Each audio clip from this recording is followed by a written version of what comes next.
Welcome to Prashninchu TV channel.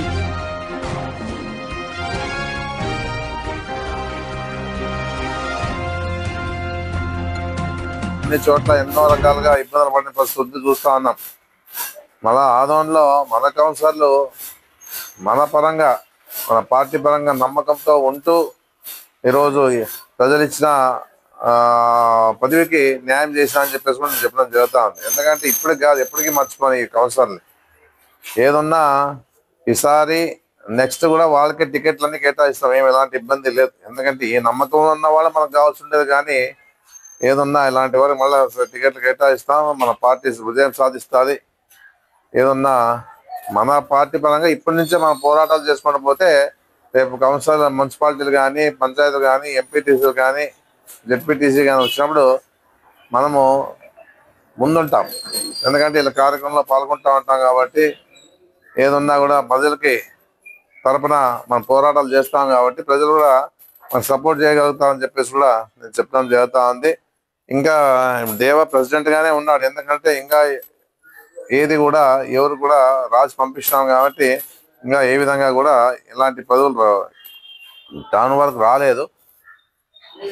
ఏదంటే మా ఆలోచన ఏమంటే నేను ఇంతవరకు చేశాను కాబట్టి ఇంకా పై పోస్టులకు పంపిస్తామని చెప్పేసి, ఎందుకంటే ఈడేముంటే కాకోకుండా ఇంకా పై పదవులకు పంపిస్తే రేపు ఏదో ఆయన కోరిక ఏదో ఉంది, ఒక కోరిక కేవలం నెరవేర్చడానికి ఒక అవకాశం ఉంటుందనే ఉద్దేశంతోనే చెప్పడం జరుగుతూ ఉంది. అయినా ఇప్పుడు ఉండే పరిస్థితుల్లో ఈ 5 ఏళ్ళు కూడా ఈయన్నే కొనసాగిస్తాం ఉండాలి. ఎందుకంటే తెలిసి అధికారం ఉన్నప్పుడు మార్చిన పర్వాలేదు, అధికారం లేనప్పుడు ఈరోజు బాగా పనిచేసే వాళ్ళని వదులుకునే పరిస్థితిలో లేదు.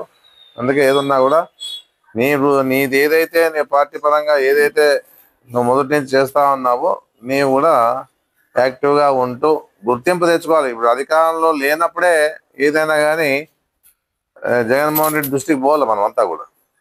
ఆ విధంగా ఉంటూ విజయవంతంగా ఈ కార్యక్రమాన్ని చేయాలని చెప్పేసి ప్రతి వారిని కోరుకోవడం జరుగుతుంది. అందరూ కూడా బీసీ ఎస్సీ ఎస్టీ మైనార్టీలు మహిళలు విద్యార్థులు రైతులు పార్టీ అభిమానులు కార్యకర్తలు ఎంపీటీసీలు సర్పంచ్లు జెడ్పీటీసీలు కౌన్సిలర్లు అందరూ కూడా ఒక ప్రిస్టేజ్తో తీసుకొని అందరూ కూడా అందరినీ ప్రజలతో మమేకమైపోయే విధంగా ప్రజలు మన పార్టీ కార్యకర్తలకు తెలియజేసి ఈ కార్యక్రమాన్ని విజయవంతం చేయాలని చెప్పేసి కూడా నేను తెలియజేస్తాను. మీడియా మిత్రులకు పత్రికా సోదరులకు అందరికీ పేరు పేరు నమస్కారాలు.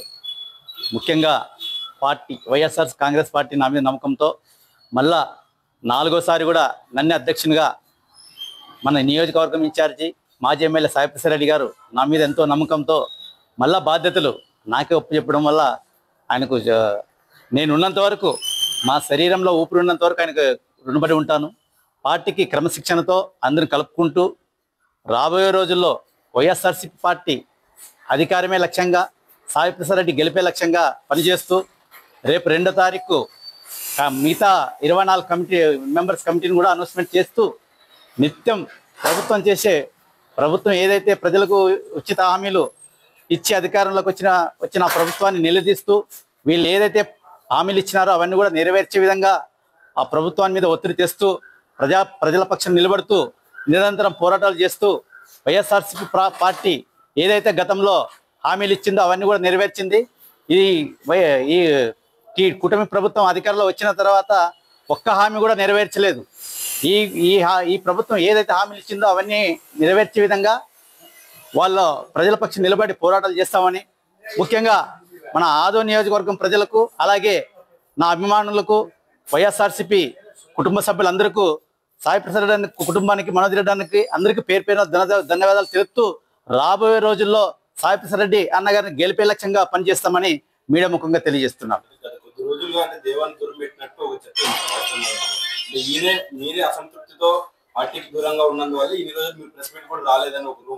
అలాంటిదేం లేదు. నేను ఇల్లు కట్టిస్తా ఉన్నాను. ఆ ఇంటి పని ఓపెనింగ్ దాంట్లో బిజీ ఉన్నాను. కొంచెం మా ఇంట్లో ఫంక్షన్ ఉండేది, దానివల్ల దూరం ఉన్నాను. కానీ ఏ రోజు సాయిప్రసాద్ రెడ్డి అన్న ఈరోజు నేను పదవులు ఆశించలేదు, అన్న కూడా ఏ రోజు కూడా ఆ దృష్టితో నన్ను చూడలే. ఎప్పుడు వాళ్ళ ఇంట్లో కొడుకు కాదుగా చూసినారు తప్ప ఇంకోట్లే ఎవరో దుష్ప్రచారం చేస్తూ ఉంటారు. మనిషికి రాలేనంత మాత్రాన వాళ్ళ మీద నిందలేయడం సరైనది కాదు. ఈ నియోజకవర్గంలో ఇంత మంచి లీడర్ని వదులుకునే తిక్కులు అయితే మేము కాదు. ఎందుకంటే ఆదోని డెవలప్మెంట్ ఒక సాయిప్రసాద్ రెడ్డితోనే సాధ్యమవుతుంది, కానీ ఏ నాయకులతో కాదు. ఎందుకంటే గతంలో మీనాక్షి నాయుడు కూడా చేశారు, కానీ ఇంత అరాచకంలే. ఇప్పుడు ఈ ప్రభుత్వం వచ్చిన తర్వాత ఆదోని నియోజకవర్గంలో ప్రతి వార్డులో ప్రతి మీడియా అయితేనే ప్రతి కార్యకర్తలు ఎవరిని చూసినా వైఎస్ఆర్సీపీ కార్యకర్తలను టార్గెట్ చేస్తూ వాళ్ళని రకరకాల కేసులు ఇరికిచ్చే పని పెడతా ఉన్నారు. ఇవన్నీ కూడా సాయిప్రసాద్ రెడ్డి గారు కూడా గతంలో మా వైఎస్ఆర్సీపీ ప్రభుత్వం వచ్చిన తర్వాత ఎవరిని కూడా ఇబ్బంది పెట్టలే. వీళ్ళు ఎంతసేపున్నా ఆదోని డెవలప్మెంట్ ఎలా చేయాలి, అభివృద్ధి ఎలా చేయాలని ఇన్ని రోజులు మనం చూస్తున్నాం. దాదాపు ఈ కుటుంబ ప్రభుత్వం వచ్చేసి సంవత్సరం అవుతా ఉంది.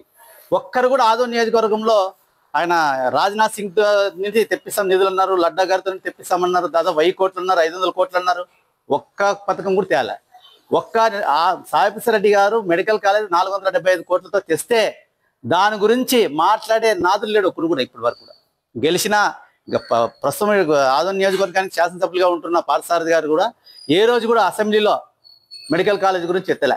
ఎందుకంటే ఆ మెడికల్ కాలేజ్ వస్తే ఈ ఆదోని నియోజకవర్గంలో ప్రజలతో పాటు చుట్టుముక్క 4-5 గ్రామాలు ఉన్నాయి, 4-5 నియోజకవర్గాలు ఉన్నాయి.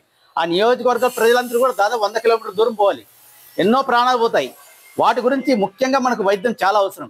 దాని మీద పోరాటం చేయాలా. మేము రానున్న రోజుల్లో కూడా మెడికల్ కాలేజ్ కంపల్సరీ ఇక్కడ నిర్మాణం చేసే మళ్ళీ స్టార్ట్ అయ్యే విధంగా ఒత్తిడి తెస్తాం ప్రభుత్వం మీద. మళ్ళా రేపు మా సాయిప్రసాద్ రెడ్డి గారు గెలిచిన వెంటనే ఆ మెడికల్ కాలేజ్ ఓపెనింగ్తో పాటు ఇంకా ఆయన ఏమేమి హామీలు ఇచ్చారో అవన్నీ కూడా నెరవేర్చే విధంగా మా సాయిప్రసాద్ రెడ్డి గారు ముందడుగులు వేస్తారని, ఆయనలాగా మంచి పేరు మంచి కార్యక్రమాలు తీసుకొని వచ్చి ఆదోని ప్రజలకు మన్నన పొందాలి. కానీ ఏదేదో పొద్దున్న లేస్తే పేపర్లో విమర్శలు చేయడము సరైనది కాదు. ఎందుకంటే ఇంతవరకు సంవత్సరం అయింది, ఏదైనా ఒకటి నిరూపణ చేశారా? ఏమిలే. ఊకే బురద చల్లడము, పబ్బం గడుపుకోవడం తప్ప ఈ ఆదోని ఎమ్మెల్యేకి కానీ ఈ ప్రభుత్వానికి కానీ నేను చెప్పేది ఒకటే, మీరు ఏదైతే ప్రభుత్వం ప్రజలకు హామీ ఇచ్చారో అవన్నీ కూడా నెరవేర్చాలా. ఆ నెరవేర్చే వరకు మేము ప్రజల పక్షం నిలబడి పోరాటం చేసి ఆ ఒత్తిడి తెచ్చేసి ఆ కార్యక్రమం విజయవంతంగా జరిగే విధంగా మేము చూస్తామని మీ ద్వారా ప్రజలకు అంతా తెలుపుతున్నాము. అలాగే ముఖ్యంగా నా వైఎస్ఆర్సీపీ కార్యకర్తలు, నా కుటుంబ సభ్యులందరూ కూడా పేరు పేరున ధన్యవాదాలు తెలుపుకుంటూ సెలవు తీసుకుంటాను.